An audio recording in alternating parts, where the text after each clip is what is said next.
they crave validation. Men crave validation. It's not just women. They're human beings. Okay, any human being crave validation, appreciation, affirmations. Just let him know he's doing a good job. And most women, we don't like to say that. We just think, oh, it's going to make his ego too much or what. No, he's your husband. He's your babe. He's your spouse. Tell him, babe, I love what you did for me last night. I love the money you sent to me. I love the fact that you thought about sending money for Popeyes, for example. I love you. Things like that. I appreciate you. Not only that, but I like that shirt. I like the cologne. Because guess what? He's going to work. He's going to the bar. He's going somewhere, an event, and somebody might compliment that shirt. He's a hard worker. Somebody might see his hard work and innocently, like some of us who are very innocent and frank and blunt and upfront, we would go and say, hey, the presentation you did was fantastic. I enjoyed it. I agree with that point you made about our numbers and the fiscal year and our probability of increasing our margins and things like that. Somebody might compliment their good work. And don't get me wrong, if they keep talking, it might end up with something. Even people who have been fighting. I used to have a workmate that we were fighting all the time. But then we had to work together for a project and we ended up liking each other. And so if you are just like, oh, he doesn't like them, let them stay long enough together, something might spark. So you always have to make sure that you, and again, that doesn't mean you have to do it every single time. He's not a baby, okay? But at least once in a while, let him know that you appreciate him, that you love him. Even with that big head of his, you love that big head. Like every time I see my son's big head, I'm like, oh, that's my husband, my late husband's big head, Let him know you appreciate, because every part of him is what makes you fall in love with him.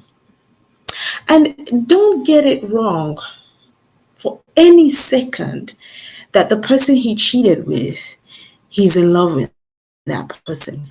100% of the time, that man does not love that person. That's why most of the men would not divorce their wives when they, a side chick might be stupid enough to think that this man would divorce his wife for you. Many times, that man loves you, the wife at home, but he cannot have you because you are withholding from him or because of the disagreements that you both have. And so he's just wasting time somewhere else. So one thing you should know is that this man loves me. And even if he has stepped out, when I act the way I'm supposed to, I'm going to get him back. I'm going to get him back because he loves me. So if you have that kind of attitude, take charge. He's your man. Take charge and handle your business. Call him and tell him, hey, I want you here at 9, whether you have work or not. I'll be on the bed waiting for you. Be assertive. Men love assertive women who know who they are, know their worth. If not, you're just crying, or you're nagging, or you're yelling, or calling your mom, calling your dad, calling auntie, calling uncle, calling friends, you're just making matters worse. Okay, you explaining to all these people or going on the social media, or checking on his phone and harassing him is not, it's not making the thing easy. It's making it more difficult, and it's making you look unattractive to him. Now you can turn this live off, you can scroll, but I'm telling you, this is the truth. This is what would make this man either love you or get turned off by you. All right. So craving validation, craving attention, craving that love, and craving that soft feminine energy. And that's one thing I don't think a lot of women have these days. And they used to attribute that to us Black women. But it's everywhere. I think because of the world situation and the inflation and all these things, it's causing us to be too hard, too tough.